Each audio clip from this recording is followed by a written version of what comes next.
Smart screen YouTube ಚಾನಲ್ಗೆ ಸ್ವಾಗತ. ನಾನು ಶ್ವೇತಾ ಕಲಕಣಿ. ಸದ್ಯಕ್ಕೀಗ ವಿನಯ್ಗೆ ನಾಲಾಯಕ್ ಅಂದಿರುವಂಥ ಕಾಮನ್ ಹುಡುಗಿಯ ಮಾತು ಸೋಷಿಯಲ್ ಮೀಡಿಯಾದಲ್ಲಿ ಸೆನ್ಸೇಷನ್ ಕ್ರಿಯೇಟ್ ಮಾಡ್ತಾ ಇದೆ ಅಂತಂದರೆ ತಪ್ಪಿಲ್ಲ. ಒಂದು ಕಾಮನ್ ಹುಡುಗಿ ಹತ್ರ ವಿನಯ್ ಗೌಡ ನಾಲಾಯಕ್ ಅನ್ನಿಸ್ಕೊಂಡ್ರು. ನಾಲಾಯಕ್ಕೆ ಆತ ಆ ಜಡ್ಜ್ ಸ್ಥಾನ ಕುತ್ಕೊಳ್ಳೋಕ್ಕೆ ಆತ ಅನರ್ಹ, ಲಾಯಕ್ಕಿಲ್ಲ, ನಾಲಾಯಕ್, ಹಾಗೆ ಹೀಗೆ ಅಂತ ಹೇಳಿ ಈಗ ವಿನಯ್ ಗೌಡ ಅವ್ರಿಗೆ ಬೈತಾ ಇದ್ದಾರೆ. ಸೊ ಈ ವಿನಯ್ ಗೌಡ ಅವರು ನಿಜಕ್ಕೂ ನಾಲಾಯಕ. ಅವರು ನಾಲಾಯಕ ಆಗಿದ್ರೆ ಬಿಗ್ ಬಾಸ್ ಮನೆ ಒಳಗೆ ಹೋಗಿ ಅವರು ಫೈನಲಿಸ್ಟ್ ಆಗ್ತಾ ಇದ್ರ. ಇವತ್ತು ನೋಡಿ, ಸೀಸನ್ 10ರಲ್ಲಿ ಯಾರ್ಯಾರೆಲ್ಲ ಇದ್ದರು, ವಿನ್ನರ್ ಕೂಡ ಇದ್ದರು, ಅವ್ರನ್ನೆಲ್ಲ ಬಿಟ್ಬಿಟ್ಟು ಈ ಸಂಗೀತ ಶೃಂಗೇರಿ ಮತ್ತು ವಿನಯ್ ಗೌಡ ಇವರಿಬ್ಬರನ್ನೇ ಏನಕ್ಕೆ ಆಯ್ಕೆ ಮಾಡಿದ್ರು ಅಲ್ವಾ ಪಾಯಿಂಟ್. ಅದಲ್ಲದೆ ನೀವು ಯಾರೆಲ್ಲ ಸೀಸನ್ 10ನ್ನ ನೋಡ್ಕೊಂಡು ಬಂದಿದ್ದೀರಲ್ಲ ಅವ್ರಿಗೆ ಬಿಗ್ ಬಾಸ್ದು ಮತ್ತು ವಿನಯ್ ಗೌಡ, ಸಂಗೀತ ಶೃಂಗೇರಿ ಇವರ ಮೂವರ ಒಂದು ಆಟ ಎಲ್ಲರಿಗೂ ಕೂಡ ಗೊತ್ತೇ ಇರುತ್ತೆ. ಸೊ ಹಾಗಾದರೆ ಏನದು, ಯಾಕೆ ವಿನಯ್ ಗೌಡ ಅವರಿಗೆ ನಾಲಾಯಕ್ ಅನ್ನೋ ಒಂದು ಪದ ಬಳಕೆ ಆಗಬೇಕು ಅಂತಂದರೆ ಆ ಹುಡುಗಿಗೆ ಯಾರಾದರೂ ಹೇಳಿಕೊಟ್ರ ಅಥವಾ ಆಕೆನೇ ಸ್ಟ್ರೈಟಾಗಿ ಧೈರ್ಯದಿಂದ ಹೇಳಿಬಿಟ್ಲಾ ನಿಜಕ್ಕೂ ವಿನಯ್ ನಾಲಾಯಕ? ಏನು ಇದ್ರ ಬಗ್ಗೆ ಒಂದಿಷ್ಟು ಮಾತಾಡ್ತಾ ಹೋಗೋಣ. ವಿಡಿಯೋನ ಅಂತ್ಯದವರೆಗೂ ನೋಡಿ. ವಿಡಿಯೋ ಇಷ್ಟ ಆಗಿದ್ರೆ ಲೈಕ್, ಶೇರ್, ಕಾಮೆಂಟ್, ಸಬ್ಸ್ಕ್ರೈಬ್ ಮಾಡೋದನ್ನು ಮರಿಬೇಡಿ. ವೀಕ್ಷಕರೇ, ಯಾರೆಲ್ಲ ಸೀಸನ್ 10ನ್ನ ನೋಡ್ತಾ ಇದ್ರಿ ಅವರು ಒಂದು ಸ್ವಲ್ಪ ಮತ್ತೆ ಸೀಸನ್ 10ಕ್ಕೆ ಹೋಗ್ಬಿಡಿ. ಯಾಕಂತಂದರೆ ಆ ಸೀಸನ್ ಹೇಗಿತ್ತು ಅನ್ನೋದು ನಿಮಗೆ ಗೊತ್ತಿದೆ.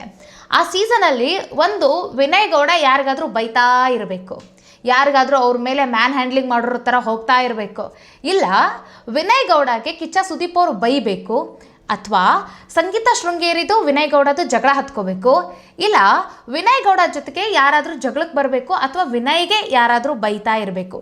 ಹೀಗಿದ್ದಾಗ ಮಾತ್ರ TRP ಹಿಂಗೆ ಸ್ವೀ ಅಂತ ಹೋಗ್ತಾ ಇತ್ತು.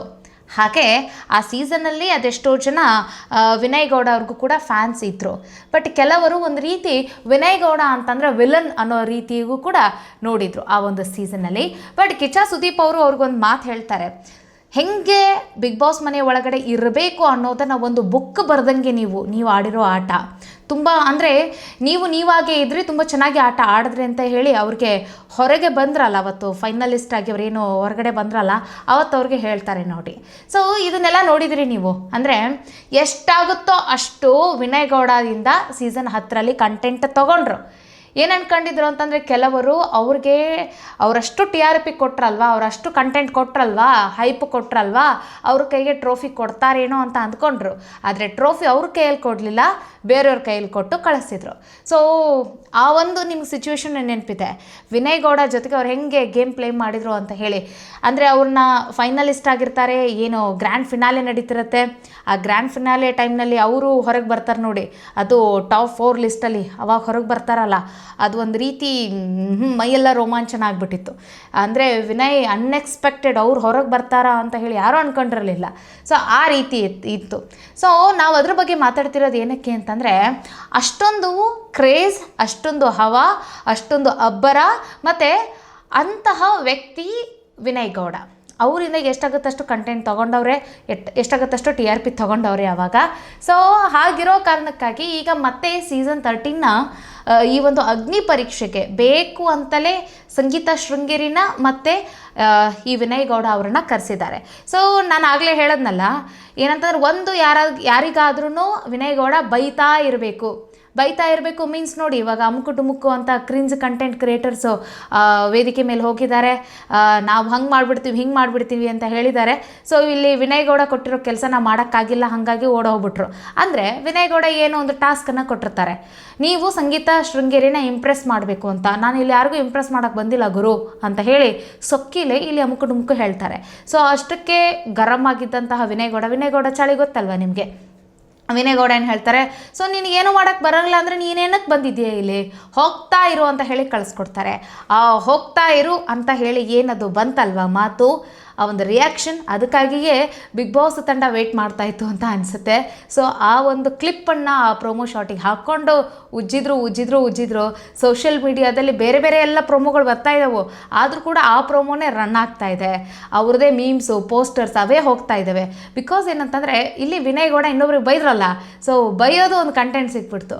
ಅದಲ್ದೇ ಇನ್ನೊಂದು ಹುಡುಗಿ ಬರ್ತಾಳೆ, ಕಾಮನ್ ಹುಡುಗಿ. ಆ ಹುಡುಗಿ ಬಂದ್ಬಿಟ್ಟು ಅವರು ಒಂದು ಟಾಸ್ಕ್ ಕೊಟ್ಟಿರ್ತಾರೆ. ಮೇ ಬಿ ಏನಂತಂದರೆ ಜಡ್ಜಸ್ಗಳಿಗೆ ನೀವೇನಾದರೂ ಬೈಬಹುದು, ಅಥವಾ ಅವರ ಡೇರ್ನೆಸ್ ಅಂದರೆ ಅವರೆಷ್ಟು ಧೈರ್ಯವಾಗಿದ್ದಾರೆ, ಸ್ಟ್ರೈಟಾಗಿ ಮಾತಾಡ್ತಾರಾ, ಆ ಥರದ್ದು ಏನಾದರೂ ಒಂದು ಟಾಸ್ಕನ್ನು ಕೊಟ್ಟಿರ್ಬೋದು. ಇಲ್ಲ ಅವ್ರಿಗೆ ನೀವು ನಾಮಿನೇಟ್ ಮಾಡಬಹುದು ಅಂತ ಹೇಳಿ ಹಿಂಗೇನೋ ಕೊಟ್ಟಿರ್ಬೋದು ಅನಿಸುತ್ತೆ. ಸೊ ಆಗ ಅವರ ನಾಮಿನೇಟ್ ಮಾಡಿಬಿಟ್ಟು ಅವ್ರಿಗೆ, ಅಥವಾ ಅವ್ರ ಬಗ್ಗೆ ಏನಾದರೂ ಒಂದು ಹೇಳಿಬಿಟ್ಟು ಅವ್ರ ಫೋಟೋನ ಸುಟ್ಟು ಹಾಕಬೇಕಾಗಿರುತ್ತೆ. ಆಗ ಆ ಹುಡುಗಿ ಏನು ಮಾಡ್ತಾಳೆ, ವಿನಯ್ ಅವರಿಗೆ ನೀವು ಲಾಯಕ್ಕೆ ಇಲ್ಲ ಆ ಜಡ್ಜ್ ಸ್ಥಾನದಲ್ಲಿ ಕುತ್ಕೊಳ್ಳೋಕ್ಕೆ ಅಂತ ಹೇಳ್ತಾರೆ. ಆಗ ಥಟಾರ್ ಅಂತ ಹೇಳಿ ವಿನಯ್ ಗೌಡ ಅವರ ರಿಯಾಕ್ಷನ್ ನೀವು ನೋಡ್ಬೋದು. ಸೊ ಇದು ಕೂಡ, ಈ ಒಂದು ಪ್ರೋಮೋ ಕೂಡ ಹಲ್ಚಲ್ ಎಬ್ಬಿಸ್ತು ಅಂತಂದರೆ ತಪ್ಪಿಲ್ಲ. ಯಾಕಂತಂದರೆ ವಿನಯ್ ಗೌಡಗೆ ಇನ್ನು ಯಾರೋ ಹುಡುಗಿ ಬೈದ್ಬಿಟ್ಲಲ್ಲ, ಏನಂತಂದರೆ ನಾಲಾಯಕ್ ಅಂತ ಬೈದ್ಬಿಟ್ಲಲ್ಲ. ಸೊ ಇದೊಂದು ಸೆನ್ಸ್ ಕ್ರಿಯೇಟ್ ಮಾಡಿಬಿಡ್ತು. ಸೊ ಹೀಗೆ ಇದು ಎಲ್ಲವೂ ಕೂಡ ಶುದ್ಧ TRP ಗಿಮಿಕ್ ಅಂತಂದರೆ ತಪ್ಪಿಲ್ಲ.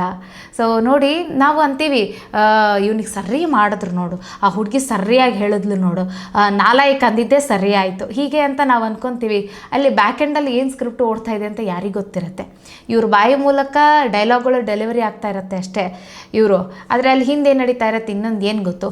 ಒಂದು ವೇಳೆ ಇವರೇ ಹಂಗೆ ಆಡ್ತಾವ್ರೆ, ಇವರೇ ಹಿಂಗೆ ಮಾಡ್ತಾವ್ರೆ ಅಂತ ಅಂದ್ಕೊಳ್ಳಿ ನೀವು, ಈ ವಿನಯ್ ಗೌಡ ಆಗಿರಲಿ, ಈ ಸಂಗೀತ ಶೃಂಗೇರಿ ಆಗಿರಲಿ.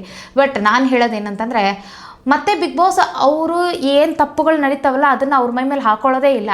ಈ ಕೊನೆಯ ಸೀಸನ್ ನೀವು ನೋಡಿರ್ಬೋದು, ಸೀಸನ್ 12ರಲ್ಲಿ. ಸೊ 11ನೇ ಸೀಸನ್ನ ಕಂಟೆಸ್ಟೆಂಟ್, ಈ ಹನುಮಂತ ಲಮಾನಿ ಆ ಒಂದು ಟೀಮ್ನ ಕಂಟೆಸ್ಟೆಂಟ್ಗಳನ್ನೆಲ್ಲ ಕರೆಸಿದ್ರು. ಈ ಮಂಜಾ ಮತ್ತು ರಜತ್ತು ಇವ್ರನ್ನೆಲ್ಲ ಕರೆಸಿದ್ರಲ್ವ. ಏನಕ್ಕೆ ಕರೆಸಿದ್ರು ಆ ಸಮಯದಲ್ಲಿ ಅಂದರೆ ಅವ್ರಿಗೆ ಎಷ್ಟಾಗುತ್ತಷ್ಟು ಆ ಕಂಟೆಸ್ಟೆಂಟ್ಗಳಿಗೆ ಟ್ರಿಗರ್ ಮಾಡಬೇಕು. ನೀವು ಹೆಂಗೆ ಟ್ರಿಗರ್ ಮಾಡ್ತೀರಾ ನೋಡಿಕೊಂಡು, ಅಂದರೆ ಒಂದು ಸ್ವಲ್ಪ ಹೈಪ್ ಕ್ರಿಯೇಟ್ ಮಾಡಬೇಕು ನೀವು, ಅವ್ರಿಗೊಂಚೂರು ಆಟ ಆಡೋದನ್ನೇ ಹೇಳ್ಕೊಡ್ಬೇಕು ನೀವು ಅಂತ ಹೇಳಿ ಕಳಿಸಿರ್ತಾರೆ. ಇವರು ಮಾಡೋದನ್ನು ಬಿಟ್ಟು ಮಾಡಬಾರ್ದೆಲ್ಲ ಮಾಡಿಸ್ಬಿಡ್ತಾರೆ, ಅವ್ರ ಕಡೆಯಿಂದ ಬೈಸ್ಕೊತಾರೆ, ಏನೋ ಅನವಶ್ಯಕವಾಗಿ ನಡ್ಕೊಂಡು ಬಿಡ್ತಾರೆ. ಸೊ ಕೊನೆಯದಾಗಿ ಅದನ್ನೆಲ್ಲ ಬಿಗ್ ಬಾಸ್ ತಮ್ಮ ತಲೆ ಕಟ್ಕೊಳ್ಳೇ ಇಲ್ಲ, ಅವ್ರಿಗೆ ಹೇಳ್ಬಿಡ್ತಾರೆ, ನಾವು ಹೇಳಿದ್ವಾ ನಿಮ್ಗೆ ಹಿಂಗೆ ಮಾಡಿ ಅಂತ, ನೋಡಿ ನೀವು ಸ್ವಲ್ಪ ನೋಡ್ಕೊಂಡು ಬಿಹೇವ್ ಮಾಡ್ಬೋದಿತ್ತು ಹಾಗೆ ಅಂತೇಳಿ ಅವ್ರಿಗೆ ಹೇಳ್ಬಿಡ್ತಾರೆ. ಸೊ ಇಲ್ಲಿಯೂ ಕೂಡ ಹಾಗೆ ಸಂಗೀತ ಮತ್ತು ಈಗ ಈ ವಿನಯ್ ಗೌಡಗೆ ಇವರು ಯಾವ ರೀತಿಯಾಗಿ ಗೇಮ್ಗಳನ್ನು ಹೇಳ್ತಾರೆ, ಮತ್ತು ಇವ್ರು ಯಾವ ರೀತಿ ಬಂದಿರುವಂಥ ಕಾಮನ್ ಮ್ಯಾನ್ ಕಂಟೆಸ್ಟೆಂಟ್ಗಳ ಜೊತೆಗೆ ಇವ್ರು ಹೆಂಗೆ ಬಿಹೇವ್ ಮಾಡ್ತಾರೆ ಅದನ್ನೆಲ್ಲ ನೋಡ್ಕೊಂಡ್ಬಿಟ್ಟು ಕೊನೆಯದಾಗ ಅದೇ ಹೇಳ್ತಾರೆ, ಇವ್ರು ಚೆನ್ನಾಗಿ ಆಡಿಲ್ಲ, ಜನಗಳಿಂದ ತೆಗಳಿಕೆ ಬಂತು ಅಂತ ಅಂದ್ಕೊಳ್ಳಿ. ನಾವು ಹೇಳಿದ್ವಾ ನಿಮಗೆ, ನೀವು ನೋಡಿ ಸೀನಿಯರ್ಸ್, ನಿಮಗೆ ಗೊತ್ತಾಗಿಲ್ವಾ ಹೆಂಗೆ ಬಿಹೇವ್ ಮಾಡಬೇಕು ಅಂತ, ಸ್ವಲ್ಪ ನೋಡಿಕೊಂಡು ಇದನ್ನು ಮಾಡಬೇಕು, ಸ್ವಲ್ಪ ಮನುಷ್ಯತ್ವ ಇಟ್ಕೊಂಡು ಮಾಡಬೇಕು, ಹಾಗೆ ಹೀಗೆ ಅಂತ ಹೇಳಿ ಕಳಿಸ್ತಾರೆ. ಇಲ್ಲಿ ಕೆಟ್ಟವ್ರು ಆದವ್ರು ಯಾರು ಹೇಳಿ, ವಿನಯ್ ಗೌಡ, ಸಂಗೀತ ಶೃಂಗೇರಿ ಅಷ್ಟೇ ನಮ್ಮ ಕಣ್ಮುಂದೆ.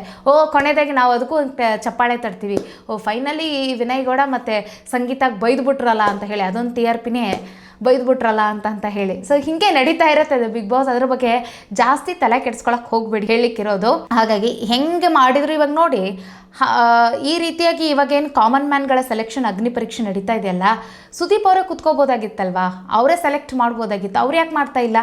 ಇವರಿಬ್ಬರನ್ನ ಏನಕ್ಕೆ ಕರೆಸಿದ್ದಾರೆ ಅಂತಂದರೆ ಕಾರಣ ಇಷ್ಟೇ, ಇವರಿಬ್ಬರನ್ನ ಮುಂದೆ ಇಟ್ಟು ಇವರು ಹೆಂಗಂತಂದರೆ ಒಂದು ರೀತಿ ಬೆಂಕಿ ಹತ್ಕೊಳ್ತಾ ಇರುತ್ತೆ, ಅದಕ್ಕೆ ತುಪ್ಪ ಆ್ಯಡ್ ಆದಾಗ ಹೆಂಗೆ ಇನ್ನೂ ಬೆಂಕಿ ಜೋರಾಗಿ ಉರಿಯುತ್ತಲ್ಲ, ಆ ಥರ ಇವರಿಬ್ಬರು ಇದ್ದಂಗೆ. ಸೊ ಇವರಿಬ್ಬರನ್ನ ಬೇಕಂತ ಕರೆಸಿರೋದೇ ಇದಕ್ಕೆ TRPಗೆ ಹಾಕಿ, ಮತ್ತು ಇನ್ನೂ ಚೆನ್ನಾಗಿರೋ ಕಂಟೆಂಟ್ ಸಿಗುತ್ತೆ. ಮತ್ತು ಇವ್ರ ಕಡೆಯಿಂದ ನಾವು ಆಟ ಆಡಿಸಿದರೆ ಕಾಮನ್ ಮ್ಯಾನ್ಗಳಿಗೆ ಅಗ್ನಿ ಪರೀಕ್ಷೆನ ಇಟ್ಟರೆ ಚೆನ್ನಾಗಿರುತ್ತೆ. ಮತ್ತು ಅವ್ರು ಯಾರು ಕೂಡ ಬಿಗ್ ಬಾಸ್ ಮೇಲೆ ಬ್ಲೇಮ್ ಮಾಡಲ್ಲ.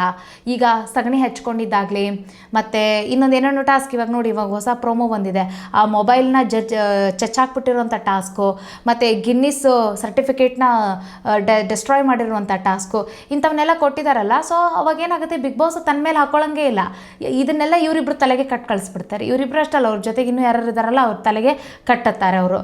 ಸೊ ಇಷ್ಟೇ ಇರೋದು, ಏನಂತಂದರೆ ತಾವು ಮುಂದೆ ಬರದೆ ಇವರಿಬ್ಬರನ್ನ ಮುಂದೆ ಇಟ್ಟು ತಮ್ಮ ಆಟವನ್ನು ತಾವು ಆಡುತ್ತಾ ಇದ್ದಾರೆ ಅಂತಂದರೆ ತಪ್ಪಿಲ್ಲ. ಇದ್ರ ಬಗ್ಗೆ ನಿಮ್ಮ ಕಾಮೆಂಟ್ ಏನು, ಕಾಮೆಂಟ್ ಮಾಡೋದನ್ನು ಮರಿಬೇಡಿ. ಸೊ ಈ ಒಂದು ಅಂತಂದರೆ ಇಲ್ಲಿ ಇನ್ಸೈಡ್ ಸ್ಟೋರಿ ಇದು, ಹಾಗಂತೇಳಿ ಹೋಗಿ ನಾವು ಕಂಡು ಬಂದಿದ್ದೀವಿ ಅಂತಲ್ಲ, ಕಂಡು ಬಂದಿಲ್ಲ, ನಾವು ನೋಡಿಲ್ಲ. ಬಟ್ ಇದು ನಡೀತಾ ಇರೋದೇ ಇಷ್ಟೇ ಅಲ್ವಾ, ಗೊತ್ತಾಗ್ತಾ ಇದೆ. ಸೊ ಇಷ್ಟೇ ನಾನು ಹೇಳಿಕ್ಕಿರೋದು. ನಿಮ್ಮ ಅಭಿಪ್ರಾಯ ಏನು, ಕಾಮೆಂಟ್ ಮಾಡೋದನ್ನು ಮರಿಬೇಡಿ. ಸಿಗೋಣ ಮುಂದಿನ ವೀಡಿಯೋದಲ್ಲಿ. ನಮಸ್ಕಾರ.